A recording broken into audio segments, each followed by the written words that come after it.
अस्सलाम वालेकुम, मैं हूं शाहजेब खानजादा। हुकूमत और नून लीग के दरमियान जो डील की बातें की गई और इसी वजह से नवाज शरीफ और मरियम नवाज की खामोशी की बातें की गई, अब उसी तरफ सारे इशारे नजर आ रहे हैं और सवाल पैदा हो रहा है कि क्या हुकूमत और नून लीग अब डील पर कायम रहने के लिए एक दूसरे पर दबाव बढ़ा रहे हैं। फिर सवाल उठ रहा है कि हमेशा की तरह क्या इस मुल्क में एहतसाब के नाम पर सियासत ही हो रही है। मरियम नवाज को नैब ने तलब किया तो उन्होंने खामोशी तोड़ दी। नवाज शरीफ को तोशाखाना केस में मफरूर करार देने की बात आई तो नवाज शरीफ मुतहर्रिक हो गए और आज हुकूमत ने नवाज शरीफ को मुल्क वापस लाने का ऐलान कर दिया। 2 दिन पहले खबरें आई कि नवाज शरीफ मुतहर्रिक हो गए हैं। उन्होंने बिलावल भुट्टो जरदारी से रब्ता किया, फिर उन्होंने 24 घंटे में 2 दफा मौलाना फजलुर रहमान से रब्ता किया। साथ ही यह खबरें भी सामने आई कि उन्होंने नून लीग की कमान अपने हाथ में ले ली है। नवाज शरीफ गुज़िश्ता साल नवंबर से लंदन में हैं और उन्हें बैरून मुल्क जाने की इजाजत खुद हुकूमत ने दी, मगर आज वजीर इत्तला शिबली फराज ने मीडिया से बात करते हुए कहा कि नवाज शरीफ का वापस आना जरूरी हो गया है। हम नैब को रिक्वेस्ट करेंगे कि फॉरेन ऑफिस के थ्रू इंग्लैंड की हुकूमत से उनको वापस भेजा जाए, क्योंकि हम ये समझते हैं कि उनको वापस लाना अब जरूरी हो गया है। और हम इस सिलसिले में जो भी हमारी हुकूमत, बिकॉज हुकूमत हमारी जाहिर है कि अदालतें सुपीरियर हैं, अदालतें फैसला करेंगी, लेकिन जो हुकूमत का फर्ज बनता है कि वो फैसिलिटेट करे, वो इनेबल करे उन लोगों को जिन्होंने के कानून को जो तलब है उनको लाया जाए। उन्होंने जो भी जवाबात देने हैं, जो उन्होंने किया है और जो अदालतों के सामने पेश हों और वही फिर डिटरमिन करेंगी। जिस तरह के इस्लामाबाद हाई कोर्ट ने भी फैसला किया है कि जब आप जमानत की एक्सटेंशन मांगते हैं तो आपको यहाँ पे होना चाहिए, तो कानून अपना रास्ता लेगा। लेकिन हम जो है तो हमारी अब कोशिशें और तेज हो गई हैं और हम इंशाल्लाह वापस लाएंगे नवाज शरीफ साहब को। जब से नवाज शरीफ लंदन गए हैं मुसलसल डील की बातें होती रही हैं और ये कहा जाता रहा कि नवाज शरीफ को एक डील के तहत बाहर जाने दिया गया। वफाकी वजीर शेख रशीद ने पहले शहजाद इकबाल के प्रोग्राम नया पाकिस्तान में दावा किया कि नवाज शरीफ एक अंडरस्टैंडिंग के तहत बाहर गए। नवाज शरीफ ये गारंटी देकर गए कि इमरान खान की हुकूमत को 5 साल पूरे कराने में उन्हें कोई एतराज नहीं है। फिर 2 दिन पहले कहा कि नवाज शरीफ की अंडरस्टैंडिंग के तहत बाहर गए जो इमरान खान को समझ में नहीं आई। मैं नहीं समझता कि इमरान खान कहीं जा रहा है, और जो नवाज शरीफ वहाँ बैठा है वो गारंटी दे के गया कि 5 साल तक इमरान खान के रहने में उसे कोई इतराज़ नहीं। नवाज शरीफ लंदन जाने के बाद खामोश रहे, मरियम नवाज भी खामोश रहीं, मगर फिर अचानक नैब ने मरियम नवाज को 11 अगस्त को तलब किया तो मरियम नवाज ने भी खामोशी तोड़ दी। मरियम नवाज की नैब में पेशी पर हंगामा आराई हो गई और हुकूमत ने मरियम नवाज पर नैब पर हमले का इल्ज़ाम लगाया। मरियम नवाज ने हुकूमत पर इल्ज़ाम लगाया कि नैब के जरिए उन्हें नुकसान पहुँचाने की कोशिश की गई। उन्होंने प्रेस कॉन्फ्रेंस में अपनी खामोशी की वजह भी बताई और कहा कि उन्हें होस्टेज बनाया गया। मेरे लिए बोलना आसान है, खामोश रहना मुश्किल है। मेरी वालदा चली गई इस दुनिया से, मेरे वालिद इतने बीमार हो गए कि उनकी ज़िंदगी का हमें उस वक्त पता नहीं था। डॉक्टर्स में मेरे सामने, आप यकीन करें आज मैं वो दोहराना चाहती हूँ, सर्विसेज हॉस्पिटल में जब ये मुझे कोट लखपत से लेके आए अपने वालिद की इयादत के लिए, तो उस वक्त 5-7 डॉक्टर्स की मीटिंग चल रही थी और उन्होंने मेरे सामने मियाँ साहब को कहा कि जब हम रोज़ सुबह ऑफिस में आते हैं तो हम ये सोच के आते हैं ये पता नहीं फिर हमें आपको देखना नसीब हो या ना। ये मैं गवाह, चश्मदीद गवाह हूँ इस बात की। मेरे कानों ने सुना, मेरी आंखों ने देखा। मैं ही उनकी तीमारदारी करती थी, उनकी दवाइयाँ, इंजेक्शन सब मेरे पास होते थे। मुझे एक सोचे समझे मंसूबे के तहत मियाँ साहब के साथ नहीं जाने दिया।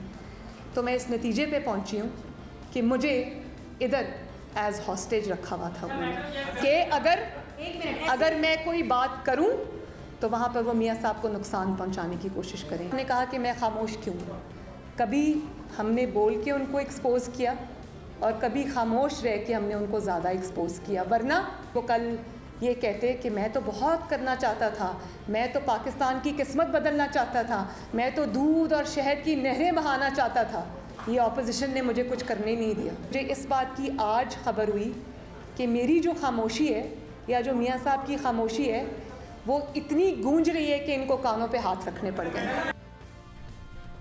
और फिर उसके बाद अचानक एक और पेशरफ्त हुई। तोशाखाना केस में एहतसाब अदालत ने नवाज शरीफ के नाकाबिल ज़मानत वारंट गिरफ्तारी जारी किए, उन्हें इश्तिहारी करार देने की कार्रवाई शुरू की, जिसके खिलाफ नवाज शरीफ इस्लामाबाद हाई कोर्ट चले गए, मगर अदालत ने नवाज शरीफ की जमानत पर सवालात उठा दिए और नवाज शरीफ की जमानत के हवाले से वजाहत तलब कर ली और पंजाब हुकूमत से कहा कि वो जमानत में तौसी के मामले को देखे। अदालत ने रिमार्क्स दिए कि इस अदालत ने नवाज शरीफ को जो जमानत दी थी वो गैर मौसर हो गई और अब वो मफरूर है। इसके बाद नवाज शरीफ के वकील ने इस्लामाबाद हाई कोर्ट से अपनी ही दरख्वास्त वापस ले ली। साथ ही इस दौरान नवाज शरीफ मुतहरिक भी हो गए। 2 दिन पहले उनकी लंदन में अपने बेटे हसन नवाज के हमरा एक तस्वीर भी सामने आई। नवाज शरीफ ने जमीयत उलमा इस्लाम के सरबराह मौलाना फजल रहमान से भी रब्ता किया, फिर पीपल्स पार्टी के चेयरमैन बिलावल भुट्टो जरदारी से रब्ता किया, फिर दोबारा मौलाना फजल रहमान से रब्ता किया और फिर यह खबरें सामने आई कि नवाज शरीफ ने पार्टी कमान अपने हाथ में ले ली है। गुज़िश्ता रोज़ एक्सप्रेस ट्रिब्यून में यह खबर सामने आई कि नून लीग के ज़राए ने यह बताया है कि ऐसा लगता है कि शहबाज शरीफ की जानिब से नवाज शरीफ की हिदायत पर अमल करने से मुआज़रत के बाद अब नवाज शरीफ ने पार्टी के मामलात अपने हाथ में लेना शुरू कर दिए हैं। इससे पहले अपोजिशन की जमातों के राब्ते हुए थे। बिलावल भुट्टो ने मौलाना फजल रहमान से मुलाकात की थी, फिर बिलावल भुट्टो और शहबाज शरीफ की मुलाकात हुई थी और इन मुलाकातों में यह तय पाया था कि ईद के बाद APC होगी, मगर ईद के बाद खामोशी रही। शहबाज शरीफ मंदिर से गायब रहे और नवाज शरीफ मुतहरिक हो गए और आज हुकूमत ने नवाज शरीफ को वापस लाने का ऐलान कर दिया है। खुद हुकूमत ने ही नवाज शरीफ को बैरून मुल्क जाने की इजाज़त दी थी। गुज़िश्ता साल अक्टूबर में जब नैब की हिरासत में नवाज शरीफ की तबीयत खराब हुई तो उसके बाद पंजाब हुकूमत ने मेडिकल बोर्ड बनाया। खुद वज़ीर आज़म ने डॉक्टर फैसल को नवाज शरीफ की तबीयत का पता करने भेजा और फिर फवाद चौधरी ने कहा कि वज़ीर आज़म ने काबीना को बताया कि उन्होंने आज़ाद ज़राए से तस्दीक कराई है नवाज शरीफ वाकई बीमार है। फिर हुकूमती इत्तेहादी काफ लीग के रहनुमा और स्पीकर पंजाब असम्बली चौधरी परवेज़ इलाही ने कहा कि उन्हें वज़ीर आज़म ने खुद कहा कि नवाज शरीफ की बीमारी का मामला संजीदा है, उन्हें भेज देना चाहिए।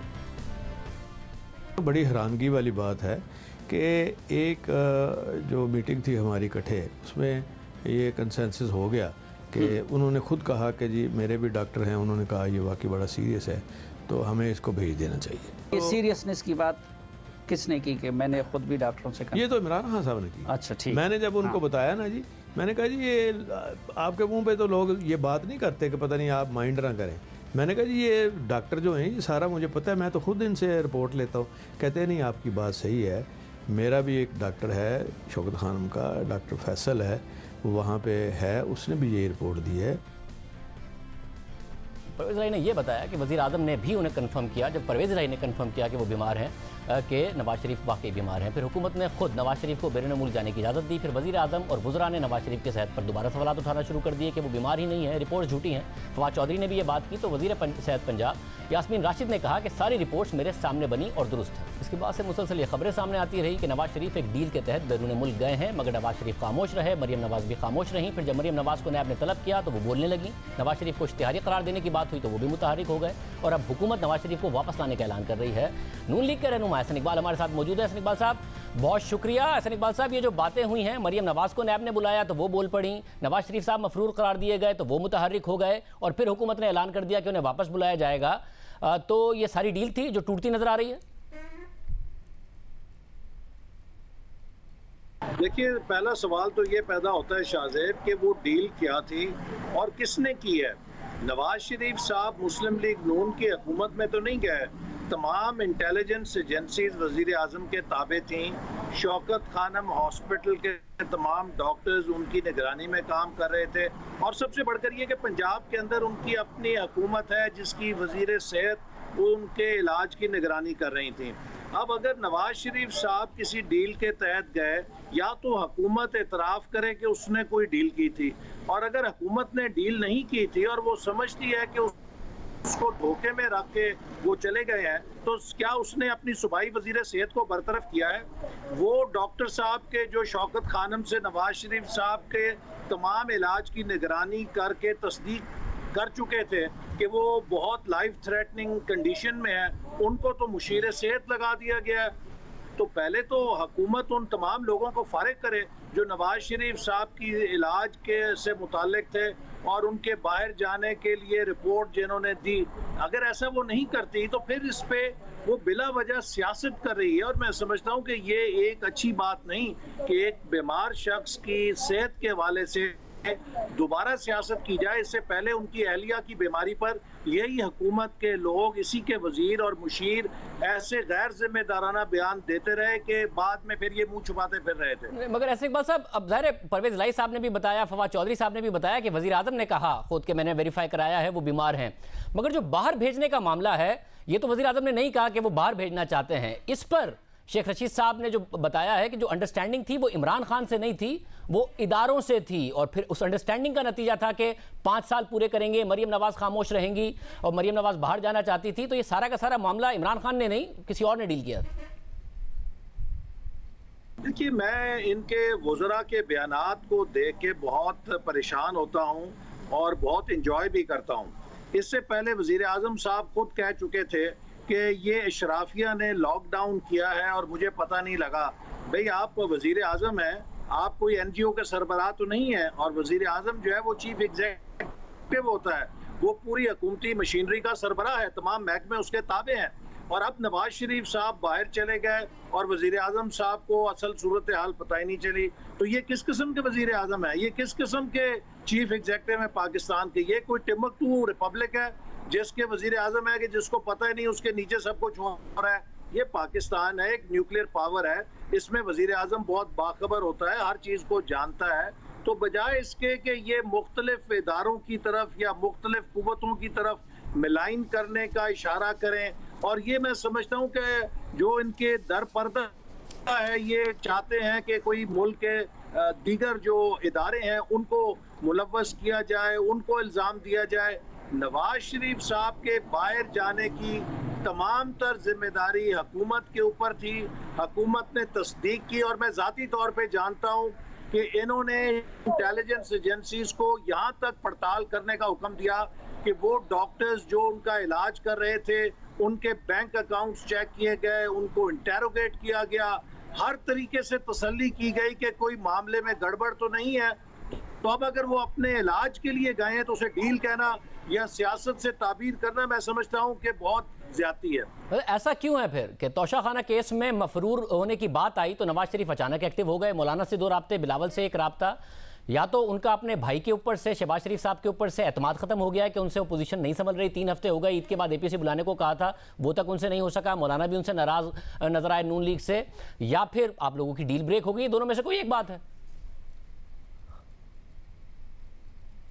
नहीं, नवाज शरीफ साहब कोई सियासी तौर पे तो मुतहर्रिक नहीं हुए, वो अभी भी इलाज के लिए गए हैं और उनका इलाज हो रहा है, और वहाँ पर कोविड की वजह से जो हॉस्पिटल्स बंद थे उस वजह से उनके कार्डिक प्रोसीजर्स डिले हुए हैं, और हम सब इंतज़ार कर रहे हैं कि जल्द अज जल्द वो प्रोसीजर्स हों ताकि वो सेहतमंद होकर पाकिस्तान है। और आप देखिए, ये वही नवाज शरीफ साहब हैं कि जो अपनी बिस्तर मर्ग पे अहलिया को छोड़कर पाकिस्तान आ गए थे ताकि कोई उनके ऊपर उंगली ना उठा सके, कोई उनके हवाले से कोई ऐसी बात ना कर सके कि वो फरार इख्तियार कर गए हैं। सब मगर फिर APC को क्या हुआ? वो 2 मरतबा मौलाना से राब्ते, 1 दफ़ा बिलावल से राब्ता, रहबर कमेटी कहाँ गई, APC कहाँ गई? क्यों अचानक नवाज शरीफ साहब ने बात की?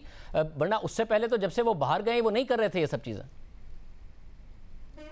जी देखिए, जहाँ तक रहबर कमेटी और APC का ताल्लुक है वो चीज़ें ऑन ट्रैक हैं। चूँकि मुहर्रम का महीना आ गया था, इस हवाले से कुछ लोगों का मशवरा था कि हमें आशूरा के बाद सियासी सरगर्मियों को दोबारा एस्केलेट करना चाहिए, बढ़ाना चाहिए। शहबाज शरीफ साहब का राब्ता फजल रहमान साहब से भी है और वो राब्ते में है, और इसी तरह बिलावल भुट्टो जरदारी से भी है, और हमारी जो सीनियर लीडरशिप है वो भी तमाम अपोजिशन जमातों के साथ इन टच है। आपको मालूम है कि जब फैटफ की कानून साजी हो रही थी उस मौके पर JUIF को कुछ शिकायत और तहफ़्फ़ुज़ात पैदा हुए थे जिनको हमने रफ़ा किया, उनको क्लैरिफाई किया, और अब इंशाल्लाह जल्दी आशूरा के बाद रहबर कमेटी और APC का इजलास होगा, और जब ये सब डेवलपमेंट्स होंगी तो लोगों को यकीन आ जाएगा कि वो सारी जो डिसइंफॉर्मेशन हुकूमत की तरफ से फैलाई जाती थी वो ऐसे ही है। इनका अब एक ही काम रह गया है, ये ना महंगाई कम कर सकते हैं, ना बेरोजगारी कम कर सकते हैं, ना ये गुर्बत कम कर सकते हैं। ये रोजाना कीचड़ उछाल सकते हैं, ये रोजाना एक दुर्फिंतरी छोड़ सकते हैं, ये रोजाना कोई एक नई डिसइंफॉर्मेशन छोड़ सकते हैं ताकि लोगों की तवज्जो उस तरफ लगी रहे। हम इनकी तवज्जो बार बार इनकी कारकर्दगी पे लाते रहेंगे। वैसे मगर मुझे ये डॉट्स कनेक्ट कर दीजिए, ये बात समझ में नहीं आ रही है कि जैसे ही तोशाखाना केस में उन्हें मफरूर करने की बात आती है वो इस्लामाबाद हाई कोर्ट जाते हैं, इस्लामाबाद हाई कोर्ट से जब रिलीफ मिलता नहीं दिखाई देता तो वापस अपनी दरख्वास्त ले लेते हैं क्योंकि वो तो इस्लामाबाद हाई कोर्ट ने सवालात उठा दिए। उसके बाद अचानक मुतहरिक नजर आते हैं। क्या नवाज शरीफ एक मैसेजिंग कर रहे हैं हुकूमत को कि अगर मेरे खिलाफ, मेरी बेटी के खिलाफ आप एक्टिव होंगे तो मैं भी एक्टिव हो जाऊंगा, और फिर हुकूमत जवाब में मैसेजिंग कर रही है आप एक्टिव होंगे तो हम आपको वापस बुला लेंगे?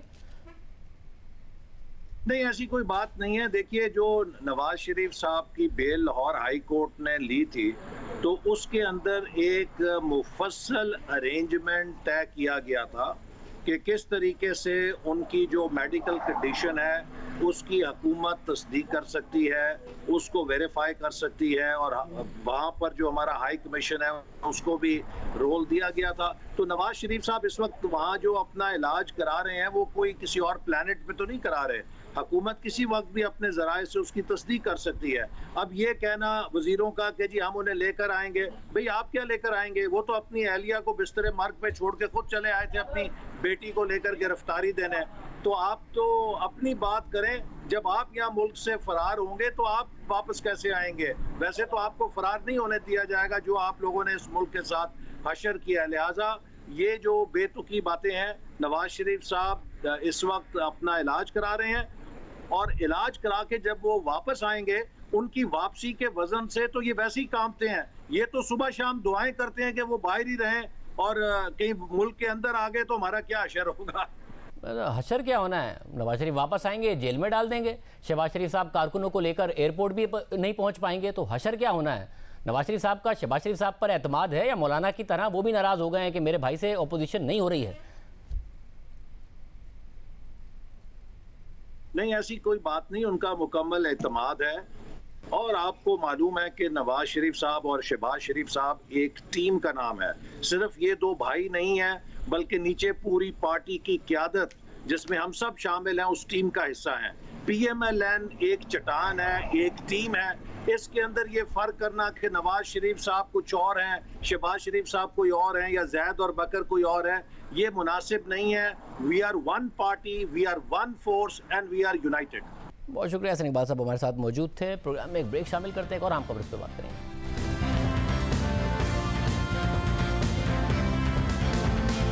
कराची और लाहौर में मुसलसल बारिश हो रही है और मुसलसल सियासी पॉइंट स्कोरिंग हो रही है, मगर कराची के अवाम के मसाइल हल नहीं हो रहे, वो मुंतज़िर हैं।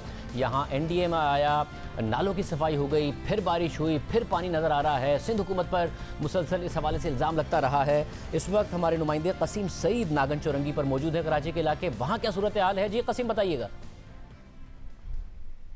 कराची का जिला वस्ती और जिला वस्ती का सबसे मसरूफ इलाका नागन चौरंगी, जो कि इस वक्त शायद नागन नदी बना हुआ है। 2 से 2.5 फुट तक पानी यहाँ पर जमा हुआ है और ये पूरी जो शाहरा है मुकम्मल तौर पर ज़ेर-ए-आब है। इससे मुल्क का तमाम सड़कें ज़ेर-ए-आब हैं। अर्बन फ्लडिंग के मनाजिर हैं ये कि यहाँ पर कम से कम 3 किलोमीटर के रेडियस में इतना ही 2 से 2.5 किलोमीटर पानी है। यहाँ से मुतसिल एक मार्केट है जिसके अंदर पानी दाखिल हुआ तो दुकानदार शटर्स खुले छोड़ के वहां से सिर्फ अपनी जान बचा के निकले हैं, क्योंकि मुकम्मल तौर पर पानी जो है उस मार्केट के अंदर दाखिल हो चुका है। इसके साथ ही सिंध गवर्नमेंट चिल्ड्रन हॉस्पिटल है, आई हॉस्पिटल है। सिंध गवर्नमेंट चिल्ड्रन हॉस्पिटल में सिंध भर से बच्चे जो हैं उनको इलाज की गर्ज से यहाँ पर लाया जाता है, मुकम्मल तौर पर ज़ेर-ए-आब।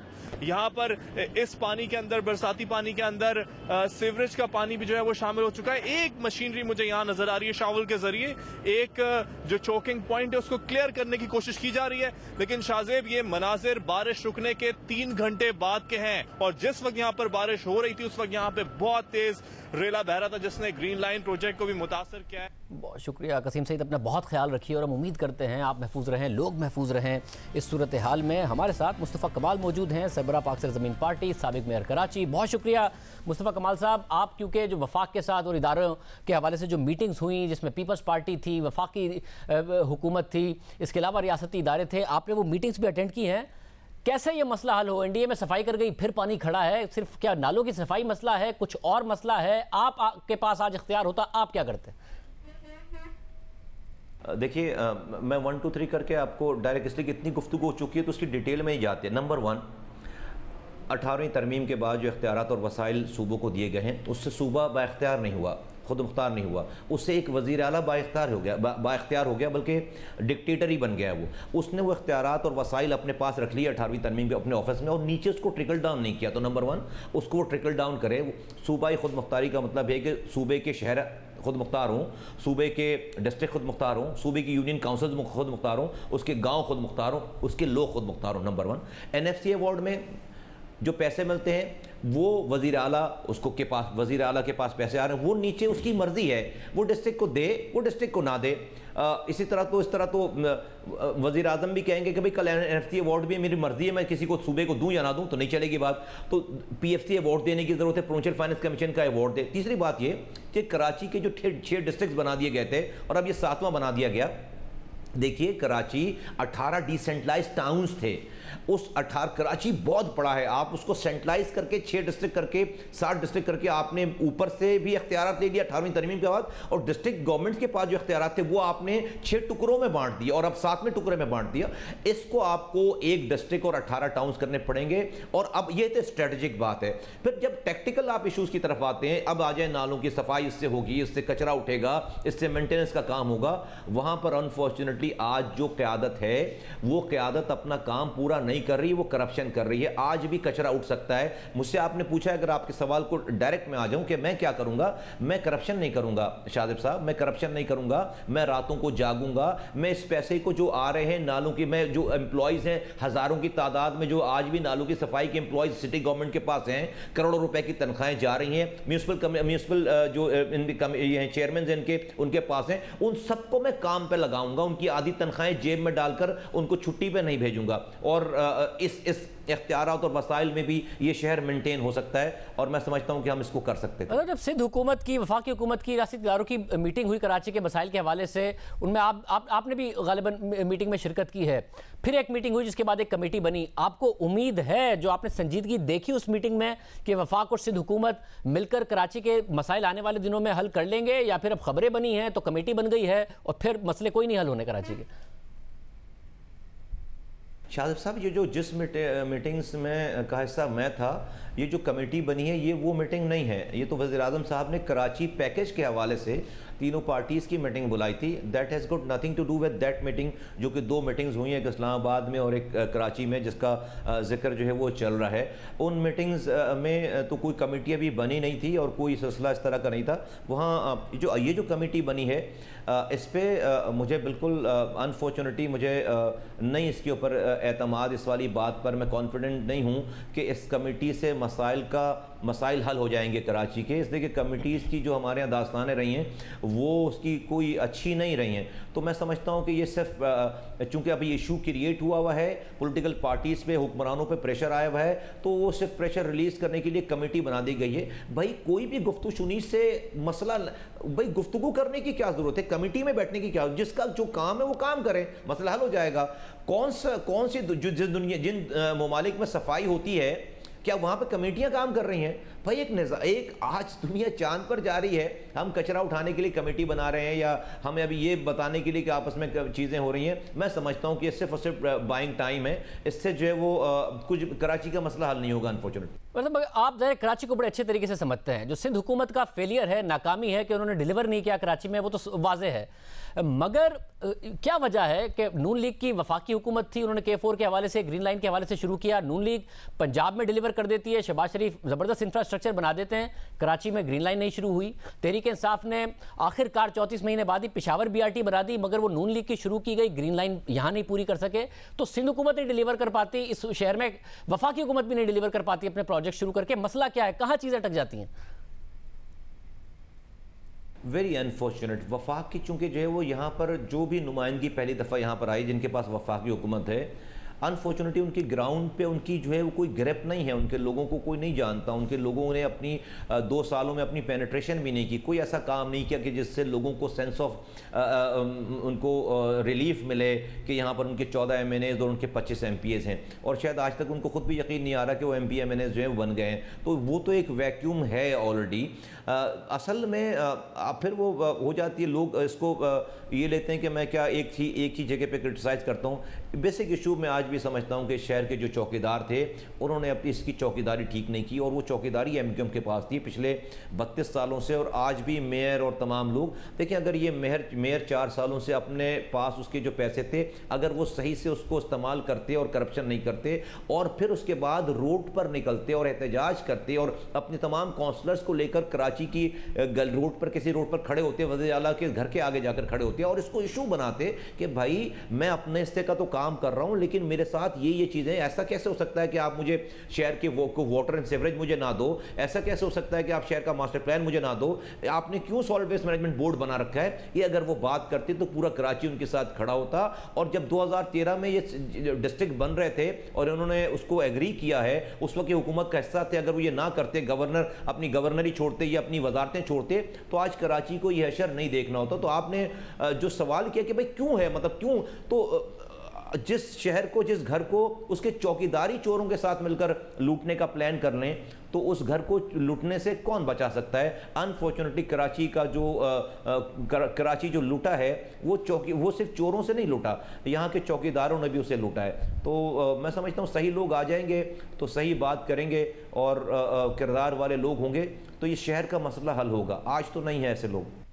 बहुत शुक्रिया मुस्तफ़ा कमाल साहब हमारे साथ मौजूद थे। ईरान और अमरीका एक दफ़ा फिर आमने सामने आ रहे हैं, इसराइल के साथ नज़र आ रहा है कि अरब ममालिक करीब जा रहे हैं। क्या एक नक्शा बन रहा है, आपके सामने रखेंगे उसके बाद।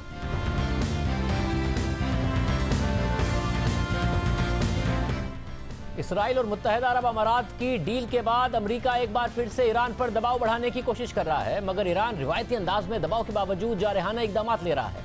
मगर इस बार ईरान और मुत्तहिदा अरब अमारात आमने सामने आ गए हैं।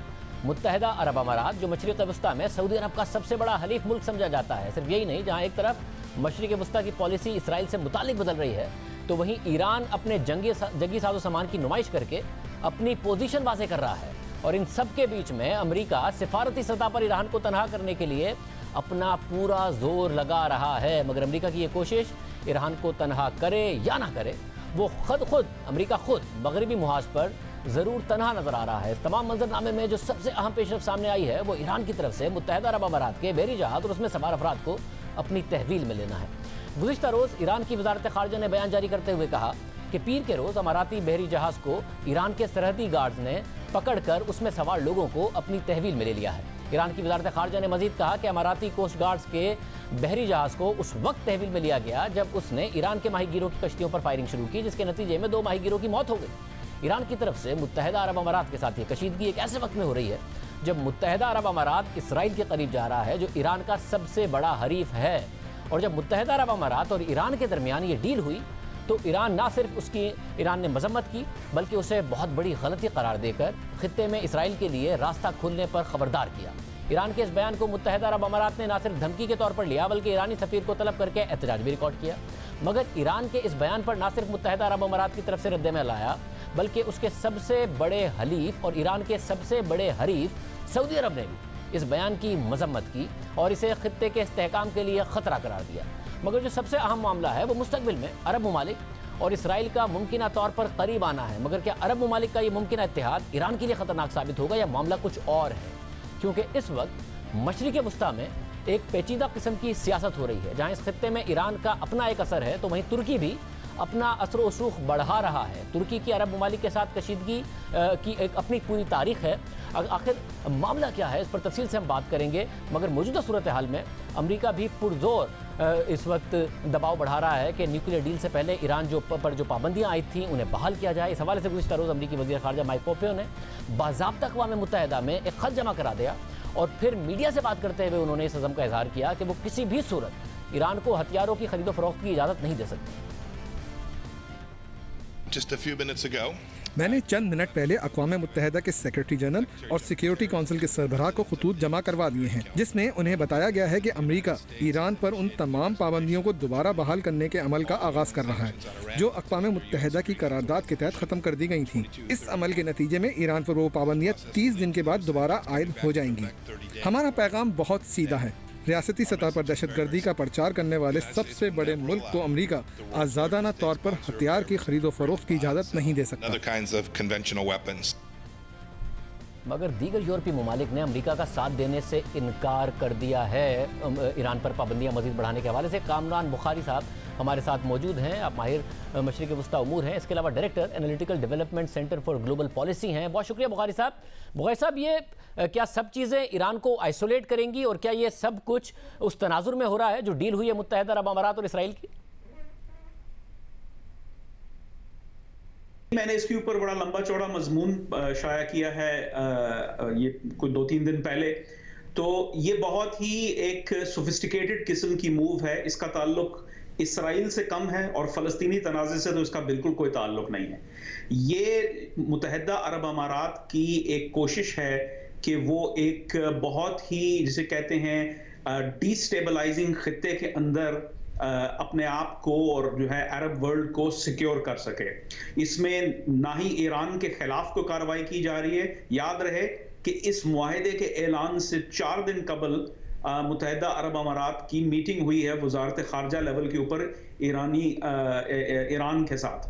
तो इस वक्त मुत्तहिदा अरब अमारात ईरान और इसराइल के साथ बैक वक्त इल्हाक करके तो तुर्की का मुकाबला कर रहा है।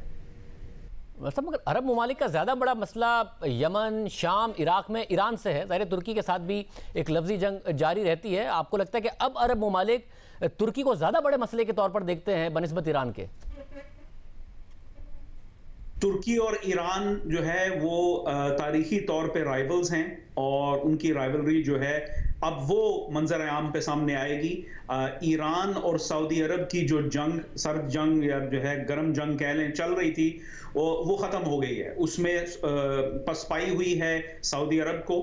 ये राउंड ईरान जीत गया है और अब जो है खित्ते के अंदर तुर्की का बढ़ता हुआ असर रसूख है जिसने खौफजदा किया हुआ है। याद रहे कि अरब ममालिक के पस मंज़र से अगर देखा जाए, उनके पॉइंट ऑफ व्यू से देखा जाए तो ईरान इतना बड़ा मसला नहीं है क्योंकि बिल आखिर वो एक शिया मुल्क है और वो अरब नहीं है। तो इस वजह से जो है उनको मैनेज करना अरब्स के लिए बहुत ज़्यादा ईजी है क्योंकि उसके ऊपर ईरान के ऊपर अमेरिका का भी दबाव है, इसराइल का भी ऑलरेडी दबाव है। लेकिन तुर्की जो है वो एक सुन्नी ताकत है और जिसकी बहुत ज्यादा जो ना बढ़ता हुआ असर रसूख है पूरे अरब खित्ते के अंदर ये गुज़िश्ता कुछ सालों से। तो ये चीज ज्यादा खौफजदा करती है मुत्तहिदा अरब अमारात को और उस वजह से ये स्ट्रेटजी अपनाई गई है अबू धाबी की जानिब से। मतलब यानी अरब ममालिक के लिए ज़्यादा बड़ा मसला ये है कि तुर्क सदर एर्दोगान के एक तुर्की का असर रसूख इस वक्त बढ़ा रहे हैं मुस्लिम उम्मा में या मुस्लिम ममालिक में, जो सऊदी अरब को या फिर दीगर अरब ममालिक को ज़्यादा बड़ा खतरा अब ये लगता है।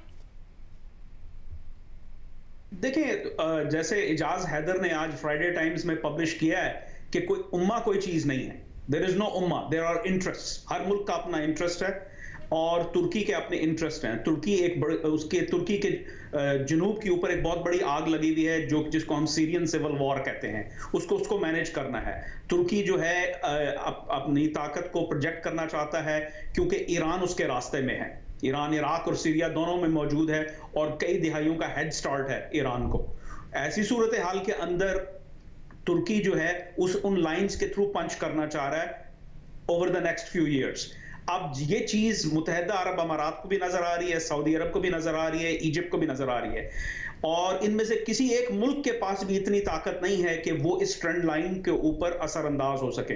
याद रहे, अमेरिका अब इनके बचाव के लिए नहीं आ रहा जिस तरीके से पहले होता था। जो सिक्योरिटी अम्ब्रेला थी वो अब जाती रही।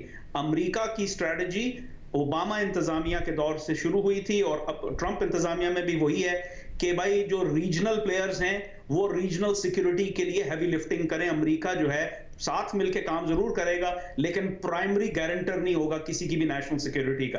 तो ये चीज खौफजदा करती है मुत्तहिदा अरब अमारात को और बिलखसूस इस वजह से कि सऊदी अरब जो है उसने बहुत कमजोरी का मुजाहरा किया है। यमन में पसपाई हुई है और अपना दीगर और फ्रंट्स के ऊपर जो है वो नॉन परफॉर्मेंस के इश्यूज हैं सऊदी अरब के हवाले से।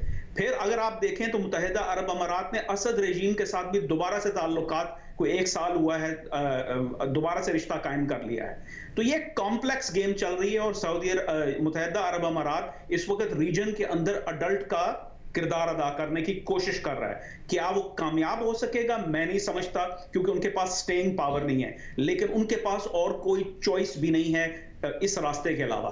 बहुत शुक्रिया कामरान बुखारी साहब हमारे साथ मौजूद थे। प्रोग्राम के आखिर में जिक्र हो जाए अदाकारा अतीका ओढो जो 9 साल तक एक इल्ज़ाम की जद में रही, उन पर शराब बरामदगी का केस बना, उनकी शोहरत मुतासिर हुई और अब 9 साल के बाद इल्ज़ाम साबित ना होने पर उन्हें बाइज्जत बरी कर दिया गया है। आज रावलपिंडी की सिविल अदालत ने शराब बरामदगी केस के फैसले में कहा कि इस मुकदमे में मुलजिमा के खिलाफ कोई शवाहिद नहीं मिले, इसलिए अदम सबूत पर उन्हें बाइज्जत बरी किया जाता है। अतीका ओढो पर जून 2011 में इस्लामाबाद से कराची जाते हुए शराब बरामदगी का इल्ज़ाम लगा था। इस मामले की खबरें अखबारात में लगी थी, जिस पर उस वक्त के चीफ जस्टिस इफ्तिखार चौधरी ने खुद नोटिस ले लिया और हुक्काम को कानून के मुताबिक कार्रवाई करने का हुक्म दे दिया, जिस पर कस्टम हुक्काम ने अदाकारा अतीका ओडो के खिलाफ शराब बरामदगी का मुकदमा दर्ज किया।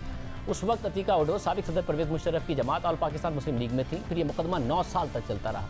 इस मुकदमे में 210 पेशियां हुई, 16 जज तब्दील हुए, मगर इल्ज़ाम साबित नहीं हो सका, जिसके बाद अदालत ने उन्हें बाइज्जत बरी कर दिया। ये केस मुल्क में जुडिशल एक्टिविज्म से होने वाले नुकसान की एक और मिसाल है। खुद नोटिस के इस इख्तियार को बेजा इस्तेमाल करने का मामला सिर्फ इसी केस तक महदूद नहीं था, बल्कि बहुत सारे ऐसे खुद नोटिस भी लिए गए जिन्होंने आगे चलकर मुल्क को नुकसान पहुंचाया, मुल्क को भारी जुर्मानों का सामना करना पड़ा। स्टील मिल की निजकारी का मामला हो, कार के रेंटल पावर केस में लिए गए खुद नोटिस में भी यही सब कुछ हुआ। मुल्क में इसी तरह का जुडिशल एक्टिविज्म जब हुआ, पाकिस्तान को जब भी हुआ, पाकिस्तान को उसका नुकसान ही हुआ।